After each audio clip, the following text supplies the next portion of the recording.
Get this and get it straight. Crime is a sucker's road, and those who travel it wind up in the gut of the prison of the grave. There's no other end. But they never learn. Let me give you an example. I was hired to find a thief, and I did, 1,000 miles from home. But first I found a lush with a Luger, a fresh corpse in the closet, and all because the only woman in sight wouldn't play fair.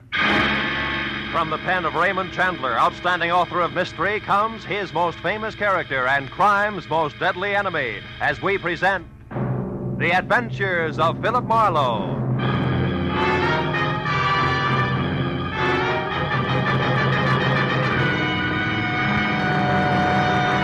Now, with Gerald Moore, starred as Philip Marlowe, we bring you tonight's exciting story, The Unfair Lady.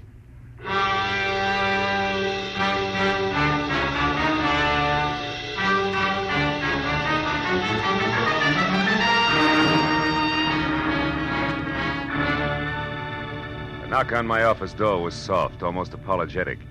So when I mumbled, "Come in," I was ready for something delicate and about as self-effacing as Uriah Heep. But when the door swung open, I knew exactly how wrong I could be. The gentleman was maybe 40, gray at the temples with shaggy eyebrows and a military mustache, and built like a heavy cruiser with a pair of catcher's mitts for hands. I'm Elliot Flory, Mr. Marlowe. Mr. Ira Bjornson's secretary. Are your services available, sir?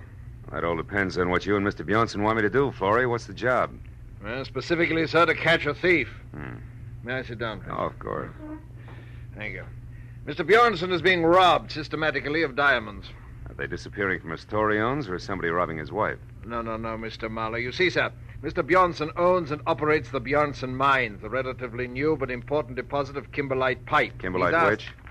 Kimberlite pipe, Mr. Marlowe. Oh. The geological term of the diamantiferous blue ground which yields the minerals. Oh, of course, diamantiferous.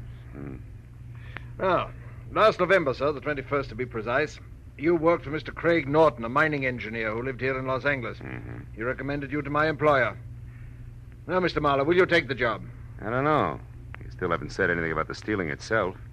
Is it a Bjornson representative here in Los Angeles who's coming up minus? It's Mr. Bjornson himself who's being robbed, Mr. Marlowe, at the mine proper. Oh, I see. And he wants me to, wait a minute. This diamond mine wouldn't be in South Africa. No, sir, it wouldn't. It's at Rislo. It's a hamlet 100 miles south of Nogales. South of where? Nogales, Mr. Marlowe, is a city in Arizona, a few hours' drive from Tucson at the Mexican border. Oh, now, look, Mr. Flory, I'm a private detective in the city of Los Angeles who's at home in a barn, a back alley, or sometimes with a blonde. Not in rural Mexico. Is that clear? Oh, yes, sir, perfectly. Also, it's something that Mr. Bjornson anticipated. I refer to your reluctance to make the trip, sir. To Mr. Bjornson in Rislo, Los Angeles is the nearest metropolis where a dependable private detective could be found. To you in Los Angeles, Rislo is a new world. Therefore, Mr. Marlowe, these papers. The first is your plane reservation, De Luxe Passage, leaving tonight for Nogales, where you will be met and chauffeured across the border to Rislo. You know, you tossed that off like it was transferring from the red bus to the E-car downtown. It's less complicated, sir, I'm sure. It is? Now, these other papers, Mr. Marlowe, are both checks, each for $500. One is your fee, and the other for expenses, not including your air travel. Your decision, sir. Oh, well, my decision, Mr. Flory, is that for $500 plus, Rislo is plenty cosmopolitan for me. I'll go. You'll go? I'll go.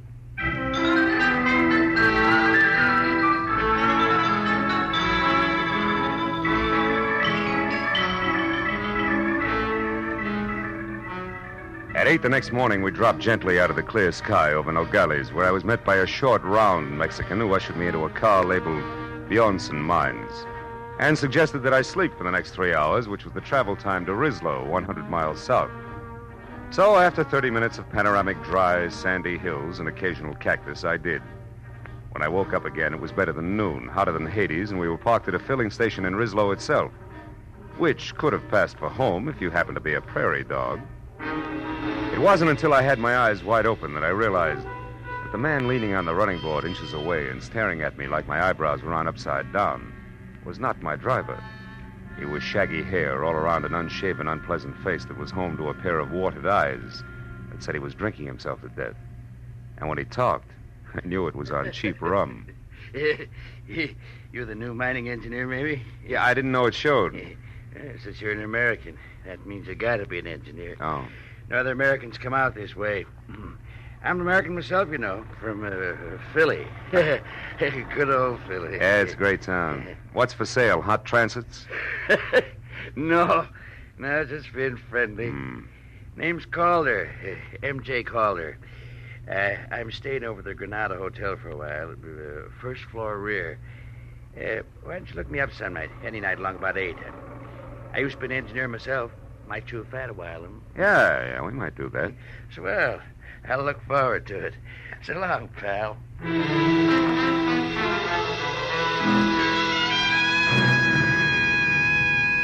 When my driver and I were back on the hot dirt road, I was told the Bjornson mine was the open pit type, a deep hole about a half-mile in diameter in the middle of the Bjornson property, which was clearly circled by 11 miles of 8-strand barbed wire fence, which was guarded by 50 ex-GIM Mexicans who were under the iron fist of one Captain Juan Lufino. 20 minutes later, when we entered the main gate and were slowly driving up a neatly landscaped white pebble road, I got a different picture of life at the Bjornson mines. It was the residential side, plush and strictly Beverly Hills. From the sprawling red brick house past the green and white tile swimming pool to the guest house beyond. Inside, I found the multimillionaire himself. It was a bald 50, perspiring and shaped like a bowling pin. At 10 o'clock last night, Marlowe, it happened again. $5,000 worth of stones. The 7th robbery in as many weeks, excluding, of course, the usual trickle.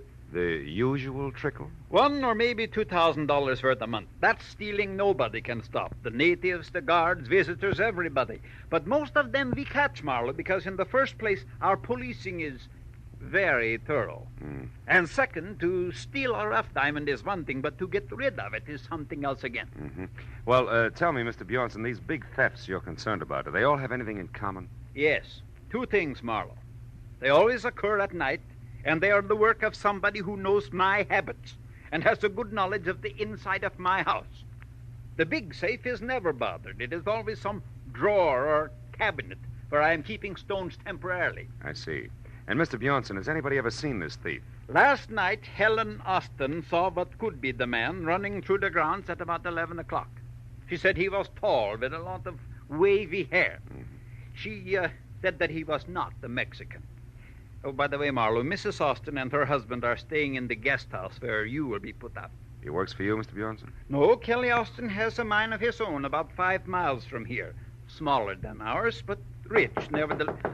Oh, this will be Captain Lufino. Don't mind if he appears unfriendly, Marlowe. He considers your presence here a personal insult. Come in. You wish to see me, Senor Bjornson? Yes, Lufino. This is Mr. Marlowe, the detective. Ah. When Senor Flores came back this morning, Senor Marlowe, he spoke very highly of your reputation in Los Angeles. Mr. Flory only talked to my friends in Los Angeles, Captain. Now, Mr. Bjornson, you were telling me about the Austins. Yes, they have been with us for 2 or 3 months now, while their new house is being constructed at their own mine. Their last place burned to the ground. I would suggest, Marlowe, that you speak to her as soon as possible. Also, the captain here will tell you of some evidence that he found here on the ground last night. No, Senor. It turned out to be nothing. What kind of nothing, Captain? A fountain pen, yes. It belonged to one of the office workers. Senor Bjornson. Yes? Did you tell him about that Nat Campbell? Oh, no. Marlowe, the International Diamond Exchange keeps us advised of the movements of the bigger black marketeers whenever possible. 3 days ago, we were told that a man named Nat Campbell, an American who was at one time an engineer, has been operating in Mexico close to the border. Is there an accurate description of him? No. Anything else you have to know, Captain Lufino will take care of you. Also, I am sure that the captain will be glad to show you to your room at the guest house. Sir, it will be my pleasure to assist Senor Marlowe in any way I can. This way, Senor, please.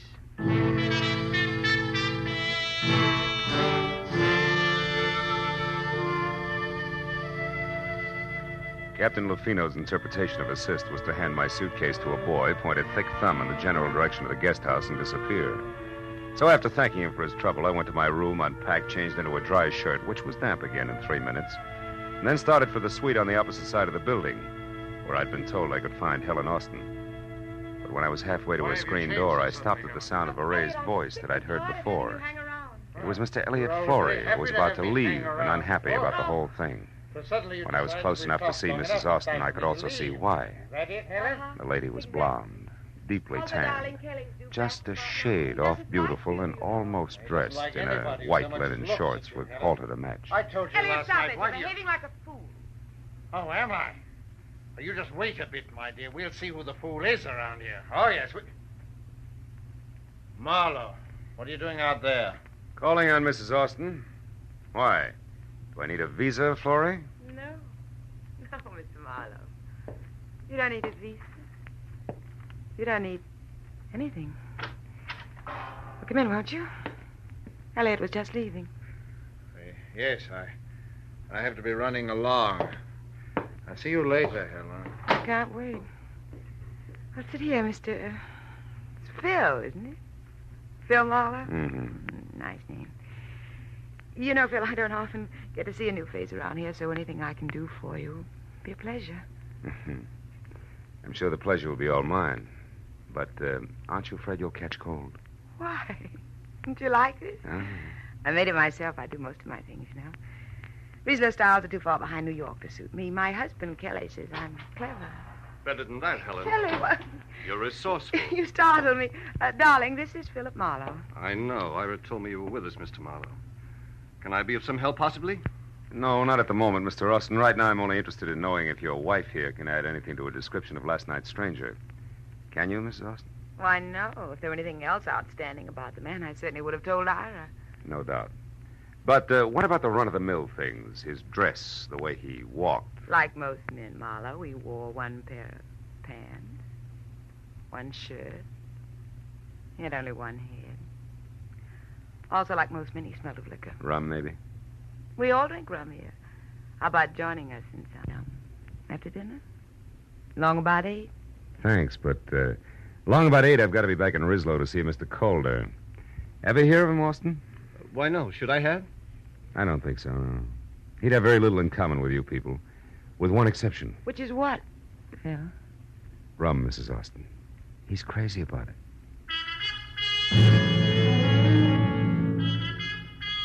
After I left Kelly in what with one healthy cloudburst added would make a great Sadie Thompson, I found Ira Bjornson and told him that I thought last night's stranger, one M.J. Calder and Nat Campbell, could be all one and the same, and that I would like to go into Rislow and check on just that, which suited him fine. So after apologizing for having just let Captain Lufino go off for the evening in his car, he gave me the keys to a battered station wagon and wished me good luck.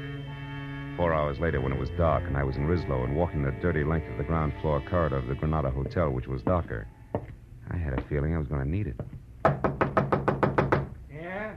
Who is it? Marlowe, Calder, the new man at Bjornson's mine. Oh, fine. Be right with you. Yeah. Didn't expect you to take me up so soon. Yeah, well, you know the mines, Campbell. One's just as dull as the next, huh? That's right. What did you call me? Campbell. That's it, isn't it, Nat? No. The name's Calder, M.J. I told you that today. Yeah, and at the time I believed you, good old Philly included. Come on, Rummy, uncover the masquerade's over. Open up while you still can talk. What do you say? Okay. Okay, ain't the biggest secret in the world. Here, sit down. Why, you lousy lush! You don't aim any better than you lie! I had enough, I tell you. All right, we'll see. Now, come on, get up. We'll start all over again after we check you once. Yeah. The kind usually has a nasty Luger tucked away someplace. All right. Now, what do you know about... Hey, Campbell, that stuff over there seeping under the closet door. The color isn't right for rum, brother. It's too red. Well, Captain Lufino. Yeah, he's dead, Marlowe. So don't move. You'll be right with him. Yeah, you see, I was right, Campbell. Your kind always has a nasty Luger someplace. Marlowe, I didn't do that. I didn't kill him. Oh, yeah, sure. He committed suicide in your closet and closed the door as a gag, I suppose. Yeah, that's enough. I don't try to be funny. I didn't even know he was here. I was out. When I come back, I found him. Campbell, that line retired with a flintlock rifle. If you hadn't parboiled your brains in fusel oil, you'd realize it. But it's the truth. I'll tell you what the truth is, cousin. Lufino had a piece of evidence that tabbed you as being out of Bjornson's mine last night at 11 o'clock. But he passed it off as a fountain pen that meant nothing because he resented me horning into his territory. Then he came here alone to put a pinch on you and get the credit. Only you dropped him instead. That's a lie. And I can prove it by the best witness in Mexico, next to Bjornson himself. Who are you talking about? One Mr. Elliot Flory, that's who. I was in the Cafe Quilota last night at 11, and Flory saw me there. No dice, Campbell. Flory didn't get in from Nogales until this morning. You're pretty seedy for a big city boy. Yeah? You can check the bartender at the cafe and see if I'm not right. But right now, I'm going to put you away so I can get out of here. Turn around and walk slow. Out the back way and down the stairs. Go on, move. What are you going to make my murder look like? Robbery? Don't act so brave. You'll live because I figure you'll clear me one way or another, whether you like it or not. Now, hold it. That's far enough. Now open that cellar door. Okay. When you get out, don't waste time looking for me. I won't be around. So long, countryman. Don't hurt yourself. Go now!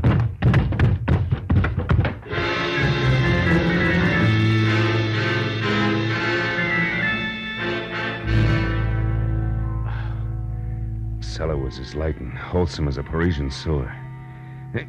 Even with the help of several generations of termites, it took a half an hour to break out.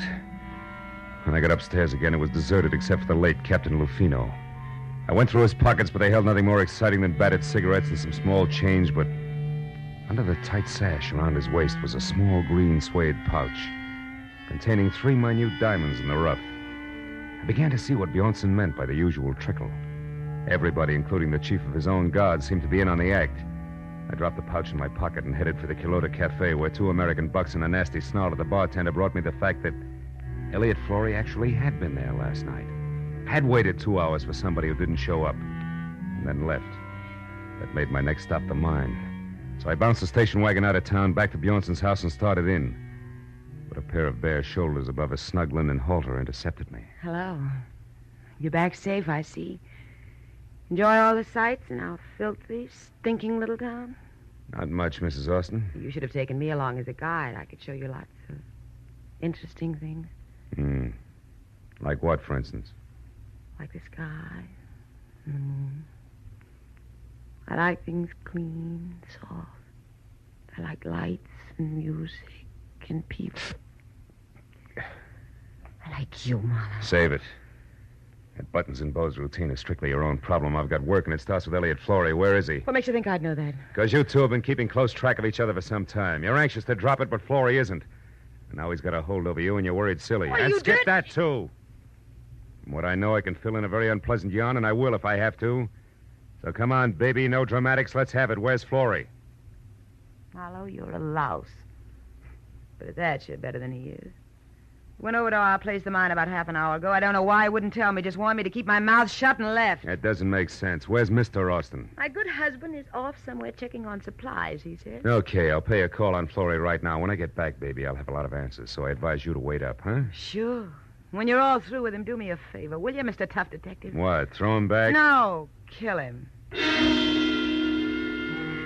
After she said it, she stared at me for a moment and then turned and walked away, and from the bitterness in her face, I figured she had more on her mind than she told me about. But as I beat it around to the driveway where I'd left the station wagon, climbed in and wheeled out the gate, I forgot about theories and headed for the Kelly Austin mine in a big-scale diamond thief as fast as the rutted road and loose body bolts would permit. I'd barely gotten out of sight of Bjornson's house, where from somewhere out of the truckload of shadows I was hauling in the rear end of the station wagon, the muzzle of a gun was shoved hard against the back of my neck and held there. Pull over and stop, Mr. Marlowe, but don't take your hands off the wheel. Austin, you're off your rocker. You've been working too hard. Not so hard that I didn't get back in time to see you kissing my wife. You don't deny it, do you? Well, for what it's worth, you got your subject backward, but never mind Don't that. turn around, Marlowe. I'm sorry about this. I liked you when we met today. Now, listen. We'll take this up later in detail.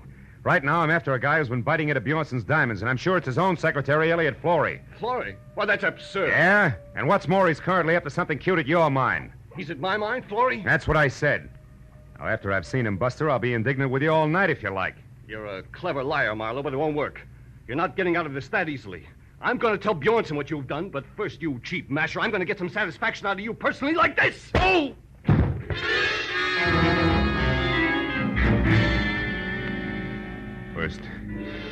First one side of my head, and then the other exploded like Roman candles. But I fell a long way out of the car door to the road. When I finally stopped falling and started back to my feet, I had a double handful of Mexico in my mouth. All the rest of it I could see looked big and black and deserted. The station wagon was gone, and so was my enthusiasm, and the picture of Marlowe on foot in the middle of the Mexican mountain looked pretty stupid. I trudged back toward the house. But I stopped as a pair of headlights swung out the gate and slashed down the road at me. Came to a sandstorm halt. Marlowe! Marlowe, what happened to you? It's a long story, Mrs. Austin. The less you hear about it from me, the better for all of us. What do you mean? That Kelly, your husband, was watching when you wanted to show me the Mexican sky and the moon. Up there at the house. He was just a teensy bit irate about it. Oh, is that all? That's enough. What about Florrie in the mine, Marlowe? How should I know? When I got tangled up as a heavy in this corny gaslight melodrama, Hey, wait a minute. Did you put that jacket on since I saw you last? No, what's the matter? Come over here in the light. Come on! Sure. Now, listen, Helen. You told me once sewing was your hobby. Did you happen to make this item yourself? Yes, Simon. What's so important about that? It's a long shot, but if it pays off, I'll catch both a killer and a diamond thief. I'm going to borrow your car, beautiful. Wait a minute. I'm coming with you. No, you're not. I've got to get Florrie and stop a murder, and that takes a different kind of speed than you've got. So long, baby. With every jolt of the car, another Roman candle went off in my head, but I kept the gas pedal jammed to the floor until I saw the turnoff sign for the Austin mine. Then I cut the lights and pulled over. It was 400 yards up the side road to the gate where a Mexican sentry in a battered sombrero leaned against a post on a barbed wire barricade. I skirted him and followed a path outside the fence until I found the landmark I was looking for. There was another sombrero, and a few feet away, sprawled out, sleeping soundly from a blow on the back of his head, was its owner. 2 strands of the barbed wire had been cut, so I crawled through and up to the edge of the big pit. It looked black and bottomless, until a tiny flicker of light down deep inside winked on for an instant, and then went out again. That was my cue. But I was 15 tooth-and-nail minutes playing mountain goat on tiptoe down 150 vertical feet of ladders and catwalks before I was near the bottom and close enough to hear a pick biting hard clay. When it stopped suddenly, so did I, and listened with my .38 clenched in my hand. But Florrie had been surprised by someone from the bottom of the pit, not by me. Austin, how did you... No. Don't shoot, Austin, please. Why not, Mr. Florrie? You found what you were looking for, didn't you? Didn't you? Yeah. Yes, I did. And what precisely did you find? That my mine has run out? That it's worthless? That I've kept it going only with stolen diamonds? That's right. I suspected it. Now I know. You're the one who's been stealing from Bjornson. You bring the diamonds here, you salt your own ground with them, and then remine them as fresh stone. And get the full market price, yes. But what do you hope to achieve with this information now, Mr. Florrie? You realize that I have to kill you? No, wait. I have nothing against you, Kelly. In fact, I have a proposition to offer you. You're in a poor position to bargain, but go ahead. Now, you'll never get away with killing me. Won't I? I got away with one murder. Bruno. He would have found out about me eventually because I made a mistake last night. But that sot Campbell will take the blame for him. And right now, you're just another trespasser, so make your offer. Make it good. Go on. All right. I promise you, no one will ever know about this. If you'll get out of Mexico and leave Helen here with me. You dirt. I'm not going to shoot you, Florrie. I'm going to strangle you with my bare hands. I ought to turn right back and let you. Yeah, school's out. Drop it, Austin. Stand still, both of you. No, it's too late for that. You hit him, Marlowe.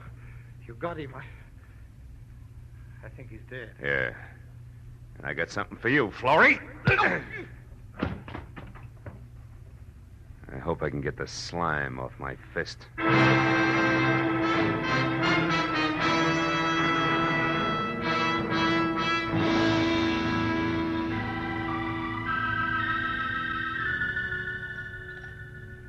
Please, Marlowe, pour yourself another here. It'll help your headache to go away. Oh, thanks, Mr. Bjornson. It's cooler out here than it was inside. It's better now, thanks. I don't know. I am happy and I am sad both. You found me my thief, all right, but you lost me a friend in the bargain. Mm-hmm. And the way we live out here, our friends are as dear as our diamonds. Well, there's one thing about diamonds, Mr. Bjornson. They won't go bad on you. You're right there, my boy. It's hard to realize that Kelly Austin was our man. Yeah, I imagine it is. You said it was Helen's jacket that gave you the answer. How was that, Marlowe? Well, Lufino was carrying a little green suede pouch. I thought it was his. But actually, that was a piece of evidence that he found last night. It wasn't until I saw Mrs. Austin's jacket of the same green suede that I realized the pouch must have been made from the scraps left over from the jacket. I see. And since the wife sewed the jacket herself, that made the husband the logical owner of the pouch. That's right. You know, in a way, you might say Helen's responsible for the whole mess. How do you mean, Marlowe? Well, it all adds up like this. Helen wanted diamonds bad. Her husband started stealing for her. Things went well until he almost got caught. That was last night, huh? That's right. Running across the lawn, Kelly dropped the little pouch. Lafino, who caught sight of him, followed and found the pouch with the 3 diamonds. But Captain Lafino thought Campbell was the thief and went to Campbell's quarters in Rislow to force a confession out of him. Mm-hmm. Kelly followed him, killed him before he learned too much, knowing that the rum-soaked Campbell would take the rap. That Austin woman, she's got no business here in this desolation. She loves diamonds, but not in the rough. No. She wants them around that beautiful neck of hers, with big city lights bouncing off them in all directions. But the lady wouldn't play fair to get them. She's packing now. And Mr. Flory has already left bag and baggage. Even Lafino is gone now. You know, it's going to be lonely around here, Marlowe. I couldn't prevail on you to stay over a while. No, Mr. Bjornson, I'm afraid not. I'd probably catch myself picking little pebbles out of every clay bank I found. And the first thing you know, I'd be stuck here, too. Besides, what would Hollywood Boulevard do without Marlowe? And vice versa.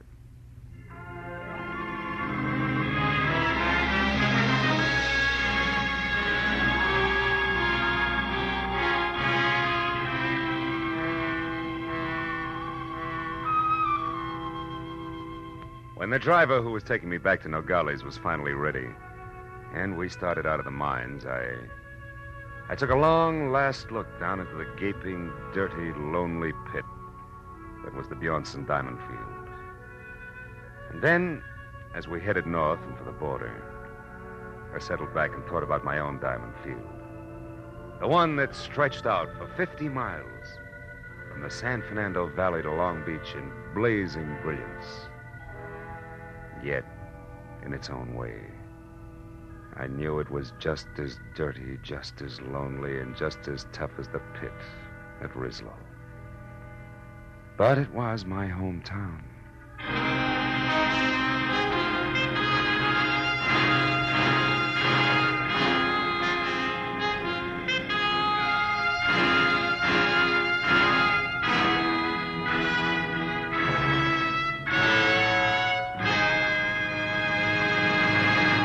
The Adventures of Philip Marlowe, created by Raymond Chandler, star Gerald Moore, and are produced and directed by Norman MacDonald.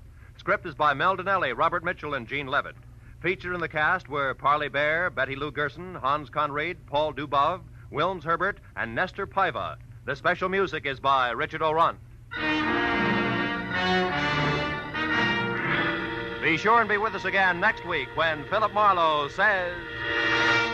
She had soft brown eyes and an accent, and she came to town with a job to do. But before it was done, death had struck 3 times. Then she was gone. And all because of 30 drops of pigeon's blood worth $50,000.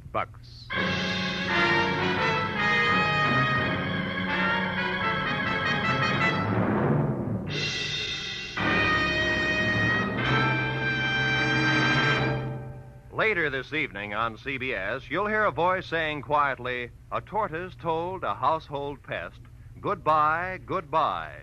And MD said, "You'll pass the test up in the sky." Those words are a magic key to $53,000 in cash and prizes. Like to take a try at it?